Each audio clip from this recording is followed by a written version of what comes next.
শুরু হলো সব খবর। যমুনা টেলিভিশনের নিয়মিত এই আয়োজনে সবাইকে স্বাগত জানাচ্ছি আমি জান্নাতুল কলি।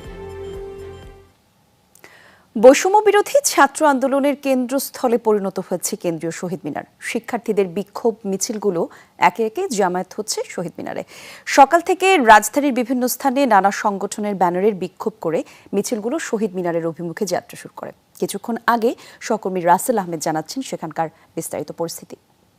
এই মুহূর্তে আছে শহীদ মিনারের চত্বরের ঠিক ডান পাশটাতে রয়েছে এবং এখানকার যে অবস্থা সেটি একেবারে জনসমুদ্র হয়ে আছে। শিক্ষার্থী এবং বিভিন্ন শ্রেণী পেশার মানুষ, পাশাপাশি বিভিন্ন বয়সী মানুষের অংশগ্রহণে পুরো একটি জনসমুদ্র তৈরি হয়েছে। এবং দেখতে পাচ্ছেন আমার সামনেও একজন বয়স্ক একজন মানুষ, তারাও এসেছেন এবং বিভিন্ন বয়সী মানুষ এসেছেন। আমরা দেখেছি যে বিভিন্ন মানুষ যে স্লোগান দিচ্ছে, বিশেষ করে 9 দফার পক্ষে স্লোগান দিচ্ছেন। কেউ কেউ আবার শিক্ষার্থীদের যে পূর্ব ঘোষণা অর্থাৎ আগামীকাল থেকে যে অসহযোগ আন্দোলনে ডাক দিয়েছে সেই হিসেবে 1 দফা দাবি, সেই দিকেও তারা কেউ কেউ স্লোগান দিচ্ছেন। একটা প্রপার হচ্ছে বিচার চাই, সেটার জন্য আমরা রাস্তায় নেমেছি। যত রকমের মানুষজন দুর্নীতির সাথে জড়িত এবং আমাদেরকে হত্যাকাণ্ডের সাথে হত্যা করেছে তাদের বিরুদ্ধে আমরা বিচার চাই। এই যে এভাবে যে আমাদের ছাত্রদের খুন করলো, তাদের যৌক্তিক আন্দোলনটাকে নস্যাৎ করার জন্য এতগুলা তাজা প্রাণ চলে গেল, এই জন্যই আমি আসছি। আমাদের ভাইয়েরা যারা মারা গিয়েছে তাদের হত্যার দাবি চেতে এসেছি। রক্তের উপর বসে, এত শহীদের উপর বসে আমরা কোনো আলোচনা মানব না। যেটি বলছিলাম, বয়স্ক মানুষদের কথা, আমি কয়েকজনের সাথে কথা বলছিলাম। তারা বলছেন যে জীবনের এই সময় এসে তারা শিক্ষার্থীদের উপর যে নির্মম অত্যাচার হয়েছে সেটি তারা কোনোভাবেই মেনে নিতে পারছেন না। তাদের রক্তের উপর দাঁড়িয়ে দেশ এভাবে এগিয়ে যেতে পারে না, এটি তাদের মূল কথা। এছাড়াও দেখেছি কয়েকজন সশস্ত্র বাহিনীর কর্মকর্তা অবসরপ্রাপ্ত, তারাও এই শিক্ষার্থীদের সাথে এসে সামিল হয়েছেন। এই সন্তানদের যে রক্ত ঝরছে এটা বন্ধ করা প্রয়োজন, অতি জরুরি, এবং সেই জন্যই আমরা এদের সাথে একাত্মতা প্রকাশ করে আজকে এদের সাথে যোগ দিলাম। যেভাবে স্থিতিশীল হয় তার জন্য যা কার্যকরী ব্যবস্থা গ্রহণ করতে হবে, তার জন্য যা যা করার প্রয়োজন আমরা সেটা করতে আমাদের ছাত্র সমাজের সাথে একত্রতা ঘোষণা করতে এসেছি। এই ধরনের পরিস্থিতি আমাদের সার্বভৌমত্বকে অত্যন্ত দুর্বল করে ফেলে। সেই জায়গাটাতে আমার একটা ক্ষত এবং আমার কষ্ট আছে। কোটা আন্দোলন থেকে এটা এখন জাতির আন্দোলনে পরিণত হয়েছে। ঘরে বসে থাকার কোনো সুযোগ নাই। এই গণহত্যায় আমরা কখনো সমর্থন দিতে পারি না।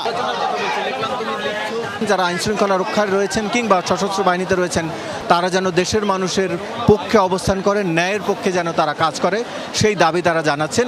এবং এখন পর্যন্ত এই এলাকাতে শান্তিপূর্ণভাবে কর্মসূচি চলছে। আশপাশে আইনশৃঙ্খলা রক্ষাকারী বাহিনীর অবস্থান দেখেছি, তবে সেটি খুব কড়া অবস্থান ছিল না, ঢিলেঢালা অবস্থা তাদের মধ্যে আজকে দেখেছি। এই ছিল এখানকার পরিস্থিতি। রাসেল আহমেদ, যমুনা নিউজ, ঢাকা। এর আগে সকাল থেকে রাজধানীর বিভিন্ন স্থানে নানা সংগঠনের ব্যানারে বিক্ষোভ করে শিক্ষার্থীরা। তাদের সাথে যোগ দেন শিক্ষক এবং অভিভাবকরা। তাদের দাবি প্রতিটি হত্যাকাণ্ডের বিচার হোক।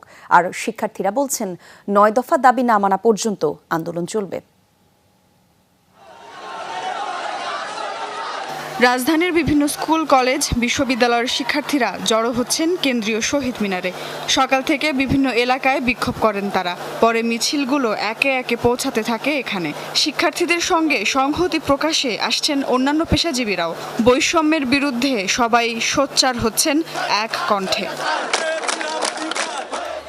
এর আগে রাজধানীর উত্তরার বিভিন্ন কলেজ ও বিশ্ববিদ্যালয়ের শিক্ষার্থীরা জড়ো হয়ে বিক্ষোভ মিছিল করছে। বিএনএস সেন্টারের সামনে দুপুর 12টায় শুরু হয় মানববন্ধন ও বিক্ষোভ সমাবেশ। এতে অংশ নেন শিক্ষক ও অভিভাবকরা। উত্তরা আধুনিক মেডিকেল কলেজের সামনে মৌন অবস্থান নেন চিকিৎসকরাও।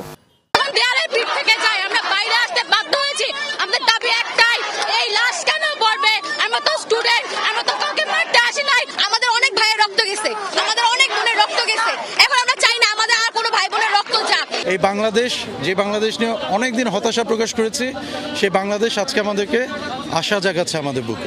শিক্ষার্থী হত্যাকাণ্ডের ঘটনার দায়ীদের বিচারের দাবিতে শান্তিনগর মোড়ে বিক্ষোভ হয়েছে। সকালে Viqarunnisa Noon school and college, Wills Little Flower School সহ আশপাশের স্কুল কলেজের শিক্ষার্থীরা শান্তিনগর মোড়ে স্লোগান দিতে থাকে। তাদের হাতে ছিল ব্যানার, ফেস্টুন আর কণ্ঠে ছিল স্লোগান।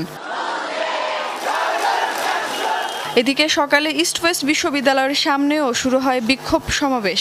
শিক্ষার্থীরা বলেন, দাবি আদায় না হওয়া পর্যন্ত রাজপথে থাকবেন তারা।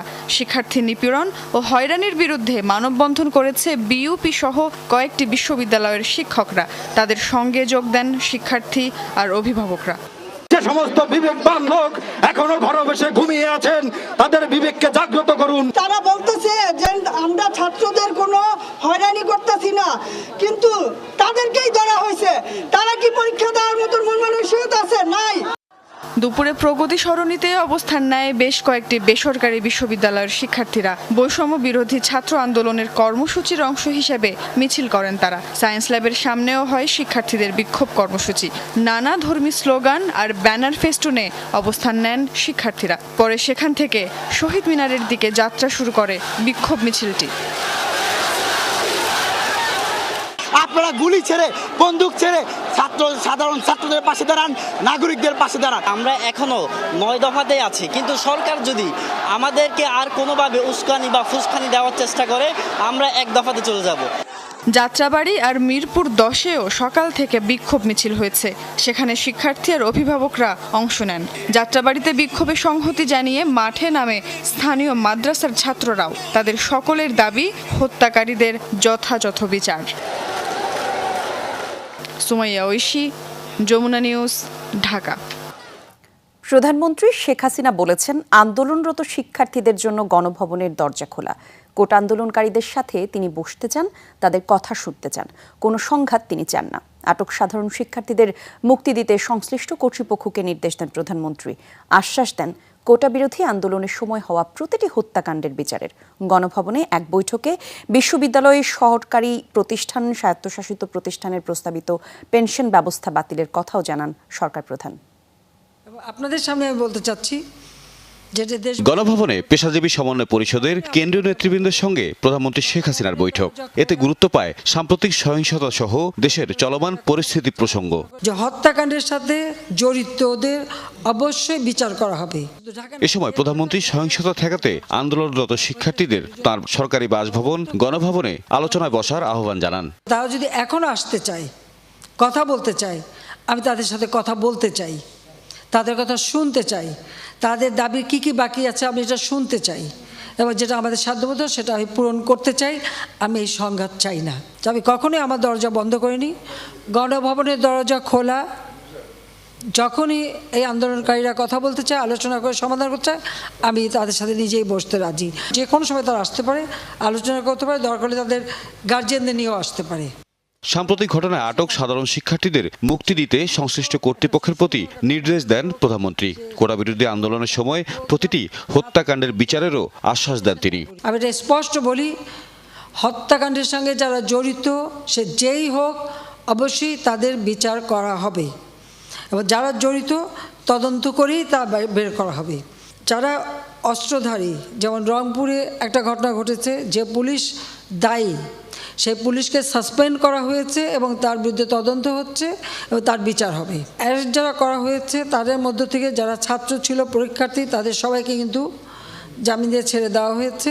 যারা যারা দোষী ঠিক তাদেরকে চিহ্নিত করে তারা থাকবে, কিন্তু বাকিরা যাতে মুক্তি পায় সে ব্যবস্থাটা কিন্তু আমরা করে দিয়েছি। বিশ্ববিদ্যালয়, সরকারি প্রতিষ্ঠান ও স্বায়ত্তশাসিত প্রতিষ্ঠানে প্রস্তাবিত পেনশন ব্যবস্থা বাতিলের কথাও জানান সরকার প্রধান। সার্বজনীন পেনশন স্কিম, এটা কিন্তু 2008-এর নির্বাচনী ইস্তাহারে আমাদের ছিল যে আমরা এটা করব।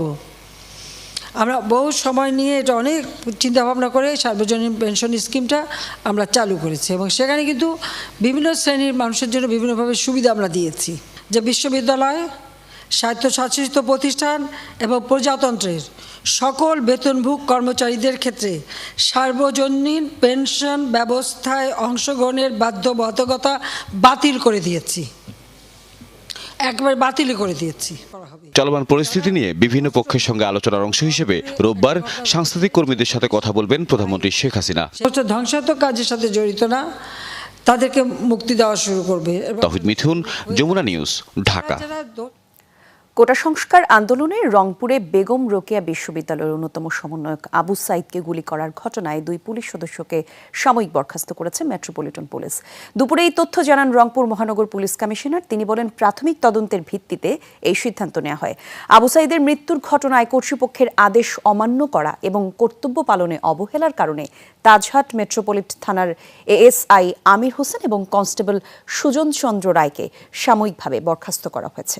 গত 16 জুলাই পুলিশের গুলিতে নিহত হন রোকেয়া বিশ্ববিদ্যালয়ের ইংরেজি বিভাগের মেধাবী শিক্ষার্থী আবু সাইদ।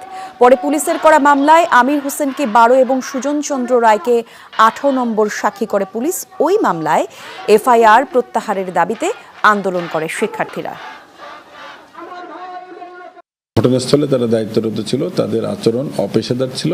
ঊর্ধ্বতন কর্তৃপক্ষের আদেশের বাইরে গিয়ে কাজ, তাদের এই প্রাথমিকভাবে এই তথ্য তাদের কাছে প্রতীয়মান হওয়ার পরে তারা একটা অন্তর্বর্তীকালীন প্রতিবেদন দেয় এবং সেই প্রতিবেদনের ভিত্তিতে বিগত 1 তারিখে 1 আগস্ট এএসআই আমির হোসেন এবং কনস্টেবল সুজনকে সাময়িক বরখাস্ত করা হয়। বর্তমান পরিস্থিতি বিবেচনায় 4 আগস্ট খুলছে না প্রাথমিক বিদ্যালয়। বিকেলে এই তথ্য নিশ্চিত করেছে প্রাথমিক ও গণশিক্ষা মন্ত্রণালয়। এর আগে 31 জুলাই বিষয়ক বিজ্ঞপ্তি প্রকাশ করে প্রাথমিক এবং গণশিক্ষা মন্ত্রণালয়। তাতে বলা হয়, দেশের 12টি সিটি কর্পোরেশন এবং নরসিংদী জেলার পৌর এলাকা ছাড়া দেশের বাকি সব প্রাথমিক বিদ্যালয় খুলবে রোববার। কোটা সংস্কারের দাবিতে আন্দোলনের এক পর্যায়ে সংঘর্ষ হয়। এর পরিপ্রেক্ষিতে গত 17 জুলাই থেকে শিক্ষার্থীদের নিরাপত্তার কথা বিবেচনা করে প্রাথমিক বিদ্যালয় অনির্দিষ্টকালের জন্য বন্ধ ঘোষণা করা হয়। একই কারণে শিক্ষা মন্ত্রণালয়ের আওতাধীন মাধ্যমিক এবং উচ্চ মাধ্যমিক পর্যায়ের সব শিক্ষা প্রতিষ্ঠান এবং পলিটেকনিক্যাল ইনস্টিটিউটগুলোর শ্রেণী কার্যক্রম পরবর্তী নির্দেশ না দেওয়া পর্যন্ত বন্ধ ঘোষণা করে শিক্ষা মন্ত্রণালয়। কোমলমতি শিক্ষার্থীদের সার্বিক নিরাপত্তার বিবেচনা করে আমরা যে তথ্য পেয়েছি বা অবজার্ভ করছি, সে নিরাপত্তার বিষয়টি সর্বোচ্চ বিবেচনা করে এই মুহূর্তে না করলে আমরা আপাতত বন্ধই থাকবে, শ্রেণী কার্যক্রম আপাতত বন্ধ থাকবে। সরকার ধৈর্য এবং সংযমের সাথে পরিস্থিতি মোকাবেলা করছে। বিএনপি জামায়াত সহিংসতা করে পরিস্থিতি ঘোলাটে করার চেষ্টা করছে বলে জানিয়েছেন আওয়ামী লীগের সাধারণ সম্পাদক ওবায়দুল কাদের। বিকেলে ধানমন্ডিতে আওয়ামী লীগ সভাপতির রাজনৈতিক কার্যালয়ের সংবাদ সম্মেলনে এই কথা জানান তিনি। বলেন, সামাজিক মাধ্যমে সাইবার সন্ত্রাসীরা বিভিন্ন অপপ্রচার চালাচ্ছে। শিক্ষার্থীদের আন্দোলন বেহাত হয়ে তৃতীয় পক্ষের হাতে চলে গেছে। এই অশুভ শক্তির তৎপরতা আওয়ামী লীগ সফল হতে দিতে পারে না বলেও জানান তিনি। সংঘাত বা সংঘর্ষ হতে পারে না। প্রধানমন্ত্রীর নির্দেশে এমন কর্মসূচি এড়িয়ে চলেছে আওয়ামী লীগ। তবে আগামীকাল ঢাকা সিটির সব ওয়ার্ডে জামায়াত এবং সকল নগর ও মহানগরে জমায়েতের ঘোষণা দিয়েছেন ওবায়দুল কাদের। আর সোমবার আওয়ামী লীগ শোক মিছিল করবে বলেও জানান তিনি। আগামীকাল নতুন করে প্রোগ্রাম দিয়েছে। ঢাকা সিটির সব ওয়ার্ডে জমায়েত এবং বাংলাদেশের সকল জেলা ও মহানগরে জমায়েত। ছাত্রদের এই আন্দোলনে শুধু সমর্থন নয়, সব রকমের সহযোগিতা করবে বিএনপি। একই সঙ্গে দেশবাসীকে এই আন্দোলনে সামিল হওয়ার আহ্বান জানিয়েছেন বিএনপি মহাসচিব মির্জা ফখরুল ইসলাম আলমগীর। দুপুরে কারাগারে থাকা দলের 2 স্থায়ী কমিটির সদস্যের পরিবারের সাথে দেখা করে এ কথা বলেন মির্জা ফখরুল। বলেন, এবার তরুণরা জেগে উঠেছে, তাদের আন্দোলন পরাজিত হওয়ার কোনো সুযোগ নেই। ছাত্রদের আন্দোলন এখন বিজয়ের দ্বার প্রান্তে। মির্জা ফখরুল ইসলাম আলমগীর অভিযোগ করেন, নেতাদের সঙ্গে দেখা করতে পারছেন না পরিবারের কেউ। দলীয় কর্মীদের নির্যাতন না করারও আহ্বান জানান তিনি। বৈষম্য বিরোধী ছাত্র আন্দোলন এবং দেশের বর্তমান পরিস্থিতি নিয়ে বিএনপি মহাসচিব অভিযোগ করেন, ছাত্র জনতাকে নির্যাতন পাকিস্তানি হানাদার বাহিনীর বর্বরতাকেও হার মানিয়েছে। যৌক্তিকতা সেই সম্পর্কে এবং তাদের সবার সহযোগিতা চেয়েছে আর কি। যে ছাত্রদের এই যৌক্তিক আন্দোলন, এই আন্দোলনে আমাদের শুধু সমর্থন নয়, আমাদের সর্ব রকমের সহযোগিতা সহমত তাদের সঙ্গে থাকবে। এবং যেহেতু তাদের আন্দোলন এটা, আমরা একটা রাজনৈতিক দল হিসাবে আমাদের যে দায়িত্ব কর্তব্য, সেই দায়িত্ব কর্তব্য আমরা পালন করছি। ছাত্র জনতার উপর গুলি চালিয়ে হত্যার প্রতিবাদে এবং অন্যান্য দাবিতে দেশের বিভিন্ন স্থানে বিক্ষোভ মিছিল করেছে বৈষম্য বিরোধী ছাত্র আন্দোলন। কয়েকটি জায়গায় বাধা দেয়া সহ হামলা চালানোর অভিযোগ আছে। এতে আহত হয়েছেন বেশ কয়েকজন। কুমিল্লা জেলা স্কুলের সামনে হঠাৎ উত্তেজনা। শিক্ষার্থীদের বিক্ষোভ মিছিলের প্রস্তুতির সময় হামলা চালায় দুর্বৃত্তরা। ছোড়া হয় গুলিও, এতে গুলিবিদ্ধ কয়েকজন। লাঞ্ছিত করা হয় যমুনা টিভির কুমিল্লার ব্যুরো প্রধান খোকন চৌধুরীকে। বিক্ষোভ হয়েছে নারায়ণগঞ্জের চাষারায়, অংশ নেয় বিভিন্ন প্রতিষ্ঠানের শিক্ষার্থীরা।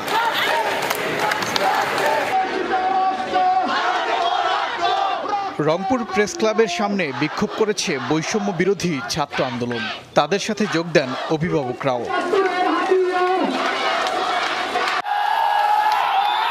গাজীপুরের মাওনায় ঢাকা ময়মনসিংহ মহাসড়ক অবরোধ করে হয়েছে বিক্ষোভ। এ সময় দুর্বৃত্তরা হামলা চালায়, চলে ধাওয়া পাল্টা ধাওয়া। আহত হয় বেশ কয়েকজন। 3টি পুলিশের গাড়ি ও একটি পুলিশ বক্সে আগুনও দেয়া হয়। মহাসড়কে আগুন জ্বালিয়ে বিক্ষোভ হয়েছে হবিগঞ্জে, অংশ নেয় বিভিন্ন প্রতিষ্ঠানের শিক্ষার্থীরা। বগুড়া শহরে বিক্ষোভের সময় বাধা দেয় পুলিশ, এতে ছড়িয়ে পড়ে উত্তেজনা। বিক্ষোভ করেছে রাজশাহী বিশ্ববিদ্যালয়ের শিক্ষার্থীরা। মিছিল শেষে অবরোধ করা হয় মহাসড়ক। কয়েকটি পুলিশ বক্স ভাঙচুরের ঘটনা ঘটেছে। সাভারের ঢাকা আরিচা মহাসড়কে অবস্থান নেয় জাহাঙ্গীরনগর বিশ্ববিদ্যালয়ের শিক্ষার্থীরা। ছাত্র জনতার ওপর গুলি করার প্রতিবাদ জানান তারা। সিলেটে জিন্দাবাজার বন্দরবাজার সড়কে হয়েছে বিক্ষোভ। পাশাপাশি সকাল থেকেই মদিনা মার্কেট সহ বিভিন্ন স্থানে দেশীয় অস্ত্র নিয়ে অবস্থান করতে দেখা যায় দুর্বৃত্তদের। এছাড়া বিক্ষোভ হয়েছে সিরাজগঞ্জ, জয়পুরহাট সহ দেশের বিভিন্ন স্থানেও। ওবায়দুর রহমান, যমুনা নিউজ। শিক্ষার্থী হত্যা এবং হামলার বিচারের পাশাপাশি নাশকতা ও ধ্বংসযজ্ঞের তদন্তের দাবি জানিয়েছে ঢাকা বিশ্ববিদ্যালয় নীলদল। সকালে অপরাজেয় বাংলার সামনে মানববন্ধন করেন তারা। অভিযোগ করেন কোটা সংস্কার আন্দোলনে শিক্ষার্থীদের ব্যবহার করা হয়েছে, জাতীয় সংকট হিসেবে এটিকে আখ্যা দেন। বলেন রাজনৈতিক স্থবিরতার কারণেই তৈরি হয়েছে এ সংকট। এর সমাধানে জাতীয় ঐক্যের পাশাপাশি সংলাপ জরুরি বলেও মনে করেন বক্তারা। বলেন ছাত্রশূন্য ক্যাম্পাস তারা দেখতে চান না, যত দ্রুত সম্ভব প্রতিষ্ঠান খুলে দিতে কর্তৃপক্ষের প্রতি আহ্বান জানান তারা। জাতীয়ভাবে উদ্যোগ নেওয়া খুব জরুরি। এই মুহূর্তে যেটি প্রয়োজন বলে আমি মনে করি এবং দাবি রাখি সেটা হলো একটি জাতীয় ঐক্যের, এবং সেটির জন্য সংলাপের বিকল্প নেই। যারা হত্যাকারী, যারা আমাদের শিক্ষার্থীদের হত্যা করেছে, এদেশের জনগণকে হত্যা করেছে, আমরা তাদের বিচার চাই। কোটা সংস্কার আন্দোলনে নিহতদের বিচার এবং গণগ্রেফতার বন্ধের দাবিতে ঢাকা বিশ্ববিদ্যালয়ের র্যালি এবং বিক্ষোভ সমাবেশ করেছে সাদা দলের শিক্ষকরা। তাদের দাবি জাতিসংঘের অধীনে তদন্ত করে সাম্প্রতিক সব ঘটনার বিচার করা হোক। দুপুরে ঢাকা বিশ্ববিদ্যালয়ের ক্যাম্পাসে বিক্ষোভ সমাবেশ করেন সাদা দলের শিক্ষকরা। আর হত্যাকাণ্ড না চালাতে সরকারের প্রতি আহ্বান জানান তারা। সরকার এবং ক্ষমতাসীনরা ইচ্ছে করেই সাম্প্রতিক সংকট তৈরি করেছে অভিযোগ করেন সাদা দলের শিক্ষকরা। তাদের অভিযোগ কোটা সংস্কার আন্দোলনে গণহত্যা চালিয়েছে সরকার। দাবি করেন পৃথিবীর ইতিহাসে এমন গণঅভ্যুত্থান বিরল। এই সরকারের কাছে বিচার চেয়ে লাভ নেই বলেও মন্তব্য করেন তারা।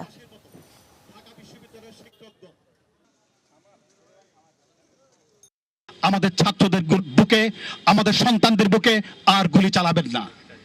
গণহত্যার দায় স্বীকার করে আপনারা পদত্যাগ করুন। কোটা সংস্কার আন্দোলনকে কেন্দ্র করে সৃষ্ট সহিংসতায় উদ্বিগ্ন বিভিন্ন অঙ্গনের মানুষজন। চলমান এই পরিস্থিতিতে ছাত্রদের কাতারে যোগ দিয়েছেন দেশের শিল্পী সমাজও। এবার শিক্ষার্থীদের সঙ্গে সংহতি প্রকাশ করতে রাজপথে নামলেন সঙ্গীত শিল্পীরা। বিকেল 3টা নাগাদ ধানমন্ডির রবীন্দ্র সরোবরে get up and stand up স্লোগানে সামনে রেখে জড়ো হন তারা। এ সময় সকলেই আলোচিত তরুণ র্যাপার হান্নানকে গ্রেপ্তারেরও নিন্দা জানান। সমাবেশে আরও উপস্থিত ছিলেন ব্যান্ড তারকা পার্থ বড়ুয়া, পান্থকানাই, এলিটা করিম, ব্যান্ড মাইলস, শিরোনামহীন, সুরকার প্রিন্স মাহমুদ সহ দেশের সঙ্গীত অঙ্গনের জনপ্রিয় ব্যক্তিরা। বলেন শিক্ষার্থীদের যৌক্তিক আন্দোলনের পাশে থাকবেন তারা। হত্যা এবং সহিংসতার সাথে জড়িতদের বিচারের দাবিও ওঠে এ সময়। সমাবেশ শেষে শহীদ মিনারের দিকে মিছিল নিয়ে এগিয়ে যান তারা।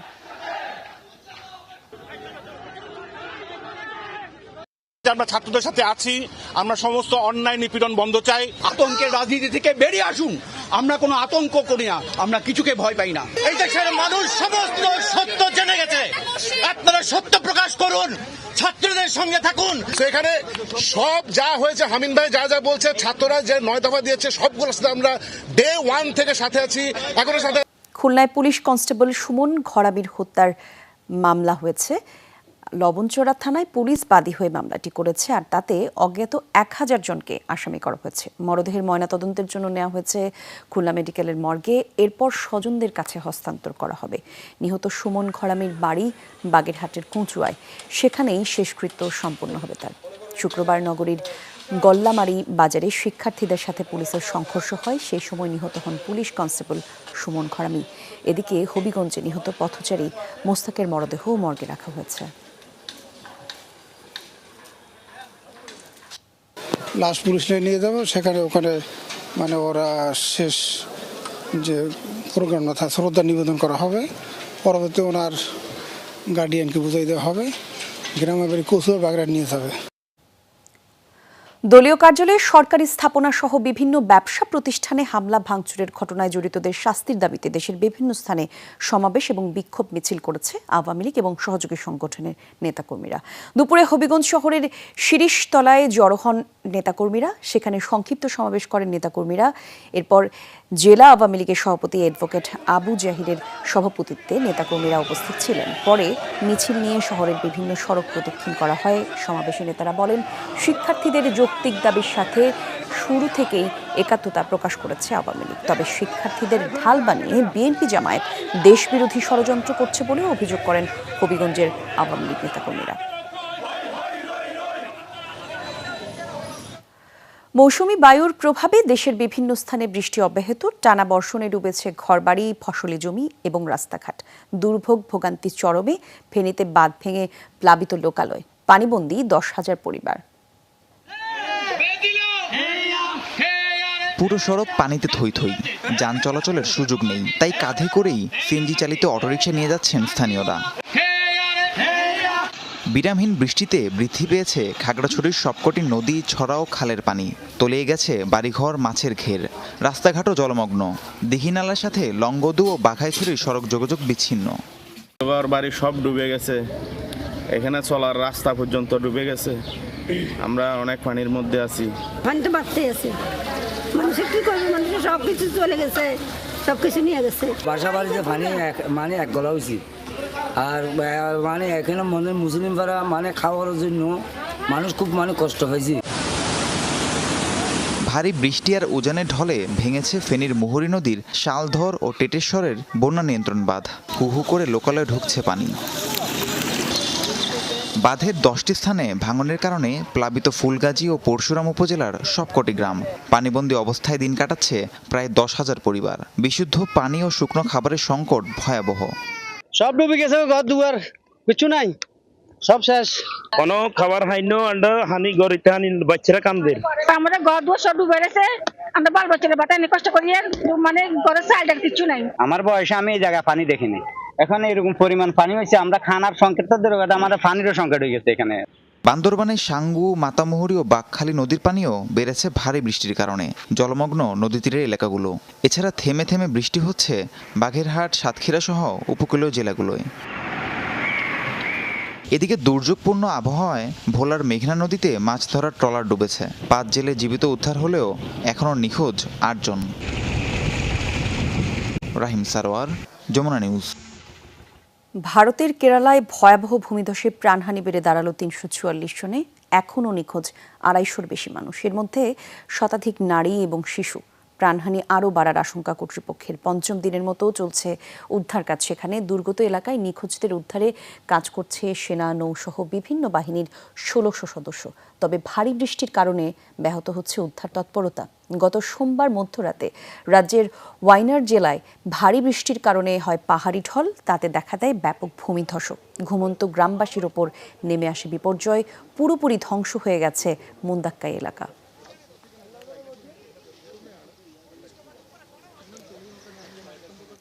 কেরালার পর আকস্মিক বন্যা আর ভূমিধসে বিপর্যস্ত ভারতের আরেক রাজ্য হিমাচল প্রদেশ। লাগাতার বর্ষণে সৃষ্ট এই দুর্যোগে এ যাবৎ কমপক্ষে ৮ জন মারা গেছেন, নিখোঁজ প্রায় অর্ধশত। এর মধ্যে বেশিরভাগই নারী এবং শিশু। দুর্যোগে সবচেয়ে ক্ষতিগ্রস্ত রাজ্যের ৩ জেলা কুল্লু, মান্ডি এবং সিমলা।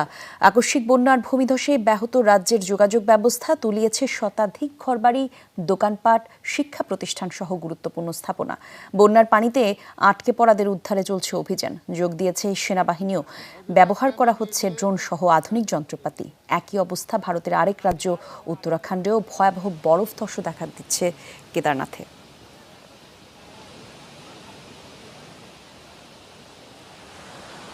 নোয়াখালীতে সড়ক দুর্ঘটনায় মা ছেলে সহ ৩ জন নিহত হয়েছেন। সকালে বেগমগঞ্জ উপজেলার দোকানঘর এলাকায় হয় এই দুর্ঘটনা। প্রত্যক্ষদর্শীরা জানান, ফেনী থেকে লক্ষ্মীপুর যাচ্ছিল একটি যাত্রীবাহী বাস। দোকানঘর এলাকায় পৌঁছালে সড়কের একপাশে কাজ চলমান থাকায় পার্শ্ববর্তী লেনে ঢুকে পড়ে বাসটি। এ সময় বিপরীত দিক থেকে আসা একটি সিএনজি চালিত অটোরিকশাকে বাসটি চাপা দেয়। ঘটনাস্থলেই মারা যান 2 যাত্রী এবং সিএনজি চালক। খাদে পড়ে যায় বাসটি। পালিয়ে যায় চালক এবং হেল্পার।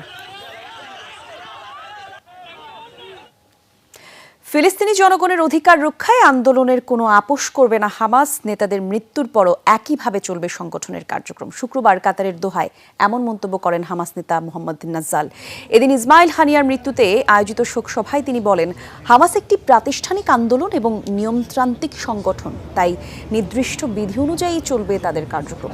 নতুন নেতা নির্বাচনের প্রক্রিয়াও চলবে নিয়ম মেনে। ফিলিস্তিনি জনগণের অধিকার রক্ষায় কাজ করে যাবেন তারা, বলেন এমন কথাও। ইসরায়েলের আগ্রাসন প্রতিহত করে টিকে থাকার প্রত্যয় জানান হামাস নেতারা। নেতানিয়াহু বিশ্বাস করেন, আমাদের ভাই ইসমাইল হানিয়াকে হত্যা করে গাজায় আগ্রাসন চালিয়ে ফিলিস্তিনি জনগণ ও প্রতিরোধ গোষ্ঠীকে লক্ষ্যভ্রষ্ট করবে। তিনি ভ্রমের মধ্যে আছেন। হামাস একইভাবে টিকে থাকবে এবং ফিলিস্তিনি জনগণের অধিকার রক্ষায় কাজ করবে, কোনো আপোষ করবে না। ইসমাইল হানিয়াকে হত্যার পরিকল্পনা সম্পর্কে আগেই জানত যুক্তরাষ্ট্র। ওয়াশিংটনের গ্রিন সিগন্যাল পেয়েই হামাসের রাজনৈতিক শাখার প্রধানকে হত্যা করেছে ইসরায়েল। ইরানের গোয়েন্দা দফতরের মন্ত্রী ইসমাইল খতিব করেন এমন দাবি। ইরানের রাষ্ট্রীয় সংবাদ সংস্থা IRNA জানায়, হানিয়ার পরিবারের সদস্যদের কাছে লেখা চিঠিতে এই দাবি করেন খতিব। এদিকে হানিয়ার মৃত্যুর জেরে ইরান জুড়ে ব্যাপক ধরপাকড় চালাচ্ছে দেশটির গোয়েন্দা সংস্থা। আটক করা হয়েছে দেশটির সামরিক এবং গোয়েন্দা কর্মকর্তা সহ বেশ কয়েকজনকে। ইসরায়েলি গুপ্তচরদের ধরতে অভিযান চালানো হয়েছে বিমানবন্দরগুলোতে। এছাড়া হেফাজতে নেওয়া হয়েছে হানিয়া যে গেস্ট হাউসে অবস্থান করছিলেন সেটির স্টাফদেরও। তুরস্কে বন্ধ করে দেওয়া হয়েছে সামাজিক যোগাযোগ মাধ্যম ইনস্টাগ্রাম। হামাসের রাজনৈতিক শাখার প্রধান ইসমাইল হানিয়ার মৃত্যুতে সমবেদনা জানানোর পোস্ট মুছে ফেলার অভিযোগে নেওয়া হয়েছে এই সিদ্ধান্ত। শুক্রবার এই তথ্য নিশ্চিত করেছে দেশটির পরিবহন এবং অবকাঠামো বিষয়ক মন্ত্রী। তার দাবি, তুরস্কের আইন এবং নিয়ম না মানায় বন্ধ করা হয়েছে যোগাযোগ মাধ্যমটি। বলেন, ইনস্টাগ্রাম কর্তৃপক্ষের কাছ থেকে অভিযোগের বিষয়ে যথাযথ জবাব না পাওয়া পর্যন্ত বন্ধ থাকবে এটি। হামাস সংশ্লিষ্ট পোস্ট মুছে দেওয়ার অভিযোগ তোলেন তুরস্কের একাধিক শীর্ষ কর্মকর্তা। এতে বাক স্বাধীনতা হস্তক্ষেপের অভিযোগ তোলা হয়। পাকিস্তান সফরের ক্যাম্প আজ ভোরে শুরু করেছে বাংলাদেশ ক্রিকেট দল। আজ প্রথম দিন হয়েছে কেবল স্ট্রেংথ টেস্ট। বঙ্গবন্ধু স্টেডিয়ামে অ্যাথলেট ট্র্যাকে 1600 মিটার দৌড়ের পরীক্ষা দেওয়ার কথা ছিল 3 ফরম্যাটের পুলের ক্রিকেটারদের, কিন্তু বৈরী আবহাওয়ার কারণে সেটি সম্ভব হয়নি। 14 ক্রিকেটার উপস্থিত হয়েছেন প্রথম দিন। রোববার থেকে স্কিল ট্রেনিং শুরু করবে দল। পাকিস্তানের বিপক্ষে কেবল টেস্ট খেলবে বাংলাদেশ। তবে এই পরীক্ষায় থাকবেন টেস্ট, ওয়ানডে এবং টি20 সব ফরম্যাটের জন্য বিবেচনায় থাকা ক্রিকেটাররাই। কারণ পাকিস্তান থেকে ফিরেই টেস্ট এবং টি20 সিরিজ খেলতে সেপ্টেম্বরে দ্বিতীয় সপ্তাহে ভারত সফরে যাবে বাংলাদেশ। এই ক্যাম্পে আপাতত নেই সাকিব এবং শরীফুল। তারা কানাডার গ্লোবাল টি20 লিগে খেলছেন। বৃহস্পতিবার দিবাগত রাতে ঢাকায় ফিরছেন হেড কোচ চান্দিকা হাতুড়ি সিংহে।